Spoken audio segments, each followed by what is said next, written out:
Welcome to the Bush League Huddle Fantasy Football Podcast. I'm Raj, joined alongside Nak. We are finally here. It is week one of the NFL regular season. Gone are the mock drafts. Gone are the BS training camp videos and the fantasy football prep. We are finally here.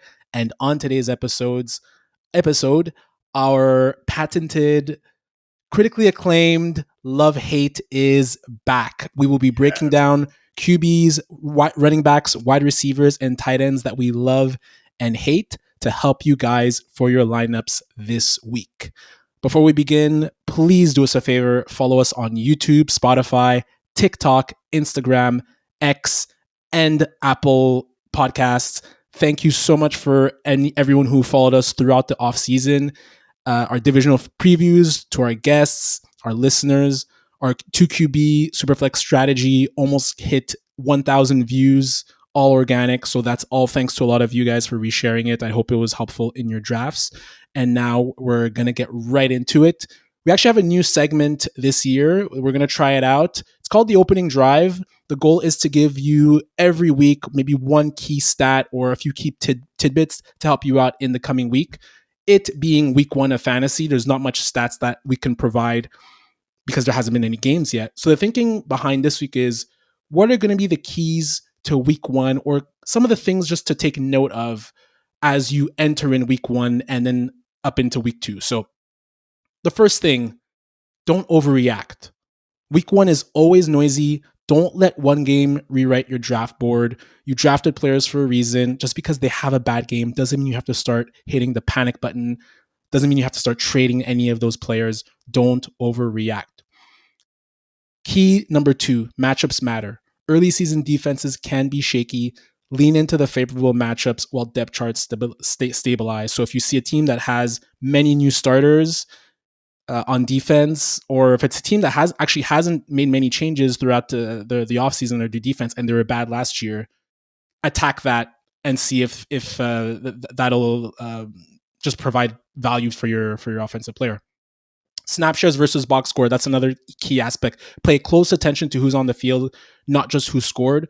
Usage trends tell a real story. There's a lot of players that, because their usage was high, you're able to kind of snag on waivers, or maybe they might be undervalued in trade. And then last but not least, Nak, I know this one is near and dear to your heart. Trust your studs. Don't get cute benching stars for hot waiver players already in week one. Don't start. Go Don't ahead. Isaiah Likely it like last year. Very perfect example. Don't get cute. Tyreek Hill, say what you will about him, still a stud. He should be in your lineup. So get those guys in your lineup. So 4 key points for this upcoming week one into week two.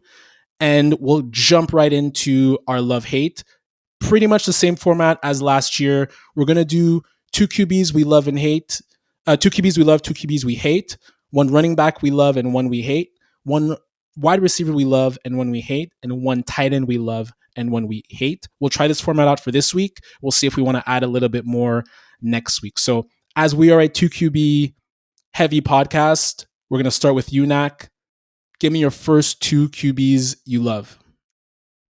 Yeah, so the first one that I love this week is going to be Baker Mayfield at the Falcons. Reason for that, I know both games last year versus the Falcons, he did have 3 touchdowns. And actually in 5 career games versus the Falcon, he averages 230 yards passing per game, 2.5 touchdowns per game, 105 passer rating, and having a 70% completion percentage. And one of his perfect ratings came as a member of the Browns, actually, when he played Atlanta. He had a 153.8 rating. And they also lost both games to them last year. So they are, that it left a bad taste in their mouth. So Baker is a definitely rock and roll must start this week. Yeah, I mean, I think that's an easy one, especially considering the experience he had last year. So I would agree with that. Who's your second one? Second one is going to be one guy that I talked about a lot in our episodes leading up to this. It's pretty much been well documented on the pod that Trevor Lawrence is in a make or break season. Hmm. I really do like him this week against the Panthers. He now has two stud wide receivers in BTJ and Travis Hunter. And Hunter is a starting wide receiver, so he's slated to play a lot more on offense, at least to start the year, as he was named a backup CB. So he's not going to be doing both. Um, and honestly, what a game to start with. To start with a bang, going against the Panthers team who gave up an NFL record 534 points last year. So I love Lawrence in this spot. Your first one was like, with Baker. Let's get the crowd warmed up a little bit. Baker he's solidified, so that's okay. But I love the Trevor Lawrence one. I think he's going to do really well this year with Liam Cohen, considering what Cohen did with Baker. So your Baker one was an obvious one. Your Trevor one is not so obvious, and I think it's great for 2QB and even for 1QB leagues. Yeah, definitely for me, must start on Trevor Lawrence this week. So that was the love side. Now give me the two QBs that you hate for this week. Yeah, so the first QB is going to be Justin Fields versus the Steelers. Not only have there been rumblings out of camp, and even preseason has been pretty bad, but his first game does come against his former team, who know exactly what type of player that he is. The Steelers will definitely, block his run lanes and aim to keep him in the pocket, forcing him, to throw in the direction of Ramsey, Slay, or JPJ. Joey Porter Jr. So I think Mike Tomlin's going to have a pretty tight game plan to limit him in the run game, and I feel like it's going to be a long afternoon for Fields. And the Jets also lost Elijah Vera Tucker, Huge their loss. tackle. Huge loss to a triceps injury. I believe he's out for the season. So I think that's going to affect the Breece Hall, Braelon Allen run game and potentially the Justin Fields run game as well. Yeah, I don't see him having a terrible fantasy season, but I think it starts bumpy in week one. Yeah, agreed. And then finally, my second QB that I do not like this week is going to be JJ McCarthy at the Bears. Very confused. I know we've all kind of been confused with all the hype this player is getting for a guy who missed his whole rookie season with a knee injury, no less. And he was drafted over the likes of Penix, Young, Tua, Geno Smith, Cam Ward, even Sam Darnold. Uh, he led a first. He led a run first offense at Michigan, and all of a sudden he's going to put up like these solid fantasy numbers. I was kind of confused of where his ADP his ADP was. So, and now he's got to go on the road to Soldier Field underneath the lights on Monday Night Football in a division matchup. Like, I unequivocally hate this matchup with a passion. It's interesting. I think with JJ McCarthy, you could see a world where it's successful considering the KOC aspect and the weapons, even though Addison is going to be suspended and whatnot. But we were very bearish on him, I think, in the offseason. And I agree the ADP is a little bit high. This is one that I would, if in a 2QB, I would rather wait and see someone who has played at least a meaningful snap before. He's only played 3 snaps, or he's only passed the ball 3 times in his preseason last year. Yeah. So we don't know what to expect out of him for sure. If I could add one honorable mention that I love, and I was down on him a little bit during the preseason, and maybe it's because I drafted him in our Bush League in 2QB, but I actually think Sam Darnold could have an interesting game. The Niners are starting 9 new starters, a lot of young players. They lost Dre Greenlaw, Hufunga, many other players are defections from their defense. Robert Saleh's coming back, which is a good thing, but also a new defensive coordinator as well. So I think in their run heavy pass game, it could be a way for Sam Darnold to exploit the 49ers defense. So he's ranked 28th consensus. That's extremely low. He is ranked even below like Geno Smith and Joe Flacco, which is crazy. So I think Sam Darnold can be a nice pick. Yeah, I tend to agree. I think people who even got him as their third QB in 2QB leagues got a bargain. Like, I don't think it just goes away, right? Like, it's not going to just. He might not have the production he did last year, and I know he doesn't have a KOC this year, but it doesn't just leave, right? Like, it just doesn't. He has that positive energy, and he did have a good year. So I'm thrilled to have Darnold as my QB3 in Bush Of League course. Of 2QB. course. So that'll be it for the 2 QBs we love and 2 QBs we hate. It'll be my turn now for the running back. So one running back I love this week. We're going to go back to Jacksonville in Duval. Tank Bigsby versus the Panthers. So he is the consensus running back 34. There's been rumors that he may be the early down workhorse. And if you look at Liam Cohen, who is coming from Tampa Bay, he is the head coach of the Jaguars. I think Bigsby could be the bucking Irving this year, and maybe Travis Etienne plays more of a Rashad White type role where he is the pass catching back. There's even been rumors that Etienne might get traded. So I really think they're going to try to feature Bigsby. The Panthers allowed the most fantasy points to running backs last year, and Bigsby was far more efficient. He broke more tackles, and he had the larger rush share towards the end of the season. So I think he makes a very nice flex play for the Jaguars against the Panthers. I like that one. I like that one a lot, actually. Yeah. And an honorable mention I had for running backs that I love, Braelon Allen, actually, even with the Elijah Vera Tucker news, you'll know this well, Knack. Pittsburgh allowed 14 rushing touchdowns last year. They don't have Derek Harmon. I know Cam Hayward is just coming back. Kenneth Walker and Zach Charbonnet, again, piggybacking on the Sam Darnold news with the fact that there's 8 new starters in San Francisco. And Ollie Gordon, running back out of Miami. Let's see what happens with Devon Achane. And there's been word that he might be the potential goal line back. Interesting. In terms of one running back that I hate, this will shock some people. I really hate Omarion Hampton versus the Chiefs in the Friday night game in Brazil. So he's the consensus RB 18. If we recall what the Chiefs did to Derrick Henry last year in the home opener, 13 carries, 46 yards. The Chiefs defense is still vaunted with Chris Jones, George Karlaftis, Leo Chanel, etc. And they allowed the second fewest fantasy points to running backs last year, just next to the Eagles. For me, it's hard to trust Hampton as an every down starter in week 1. Factoring Najee Harris will be back. And then, how will Hampton fare in pass protection against that really strong front? So I'd be very cautious about starting him. And in terms of honorable mention, we're going to stay in that game. I actually like Isaiah Pacheco. Don't like Isaiah Pacheco as an honorable mention. Chargers allowed the third fewest fantasy points to running backs last year, and Pacheco's last 2 games against the Chargers, 28 carries, 87 yards, no touchdowns. That's around the 3 yard per carry average. Yeah, honestly, the Omarion Hampton, I also fully agree with. That's what we've said it before, right? What keeps rookies on the field is the pass protection. So if you don't have it, you're going to see less and less of the field, especially early on. And the fact that Najee is back in the fold. Uh, Look, how much work is he going to get? Seeing that he missed a lot or most of training camp.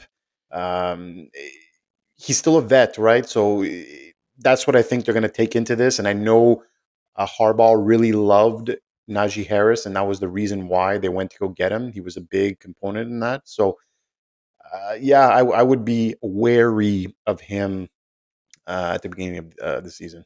Yeah, Harris is one of those, like, he's gonna have like a 13-year career playing in many different spots just because of the fact that he's a vet. He knows he's a smart player. He knows he's pretty solid pass protection. And I think that's what's gonna happen. Hampton will be very good eventually, I think, and will get the lion's share. But I think to start, I'd be cautious with that as a 50-50 split.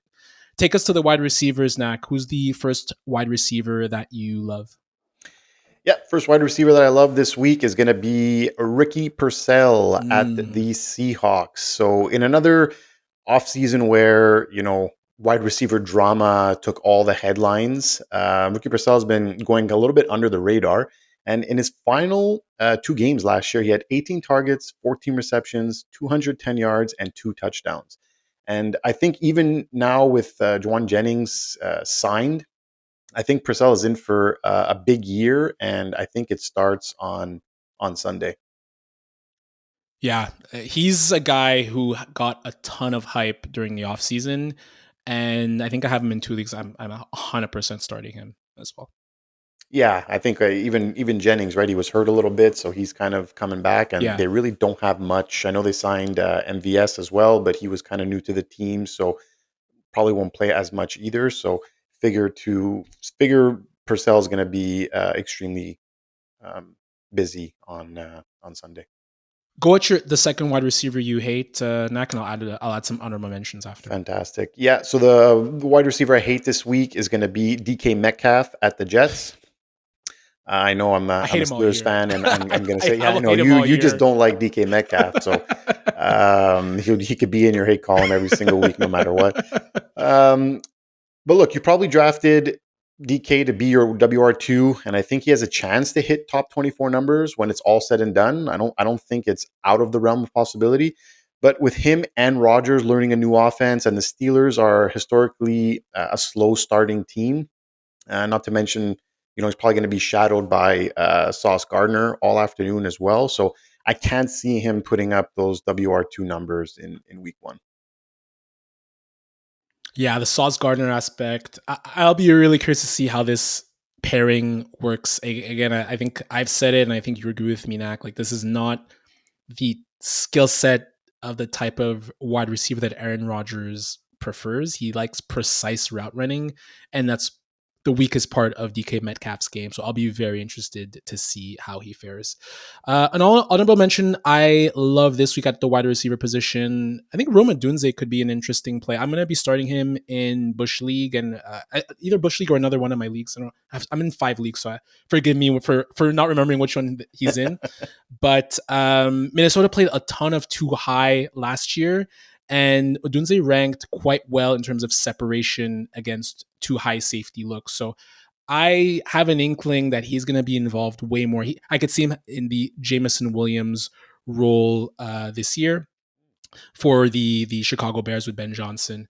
And then I have a sneaky feeling that Matthew Golden is going to come out really, really well as well with the Detroit Lions. So against the Detroit Lions. So I think they spent first round capital on him. I think that's one that I really love. Don't have one that I hate so far, but those are 2 that I would consider sneaking into my lineups as well. My turn again. So last but not least in the tight ends. So one tight end that I love this week is David Njoku versus the Bengals. So look, he's the tight end 6. So for the most part, unless you have a better option, you're starting him anyways. But if I could put you all at ease for starting Njoku, Bengals defense allowed the second most fantasy points, yards, and touchdowns, and the most catches to tight ends in 2024. So that's a recipe for success for him. And Njoku last year versus the Bengals, he had games with 14 and 10 targets, and he went 10 for 76 for a touchdown in one game and 8 for 66, no touchdowns in another game. So I see the Bengals as trying just not to be worse than last year in terms of their defense. But if you look at the improvements, they were very marginal. Great, they brought Trey Hendrickson back, but he was there last year, and they let go of Jermaine Pratt, who was their pretty good linebacker as well. So they did draft Shamar. Sorry to cut you off. Yeah, they did draft Shamar Stewart, but he missed everything. Right, he missed all of minicamp. He missed all of training camp, pretty much, and finally signed that deal. So. Me too. I'm all in on every player that plays the Bengals really this year. I have Joe Burrow in 4 leagues this year. I heavily invested Smoking in that Joe Burr. So hopefully the offensive line holds up. But basically, I think the Bengals are going to have to score a ton of points this year. Honorable mentions in terms of tight ends that I love: Colston Loveland versus the Vikings. 6 new starters on D for the Vikings. They lost safety Cam Bynum, who was not only amazing with celebrations, but also really good in coverage. Ben Johnson even said that Loveland reminds him of Sam Laporta, and he wants to use him the same way. So I have Loveland in Bush League and another league as well. And I was going to say, are you just naming all your fantasy players and hope they go off this weekend? 100%. Yeah, that's basically what love hate has been. I like Zach Ertz as well. 81 catches, 930 yards, and 7 TDs in 16 career games against the Giants. So Zach Ertz is playing the Giants this week. A lot of that, yes, was when he was an Eagle. Yeah. But he did have, out of the 2 games last year, he did have one really, really good game with the Commanders. I think he has a really good rapport with Jaden Daniels, and I don't think the Giants necessarily are going to be world beaters on defense, despite the Abdul Carter and a few other additions that they made. Knack, can you guess the one tight end that I hate this week? Let me see. Is his name start with K and last name start with P? Ding, ding, ding. That was way too easy. I do not like Kyle Pitts. Don't hit your wagon on Kyle Pitts in week one. See it before you believe it. I know there was some buzz in the offseason and in preseason that, with Michael Penix, maybe there could be a renewed emphasis to get him the ball. But Pitts was only targeted 10 times in 3 games last year when Penix was the starter. And from what we've seen, again, I just don't see the need to rush into Kyle Pitts. If you feel like there might be upside because of the talent, roster him if you're able to, but don't start him right away, despite the fact that the Bucs had a very poor defense.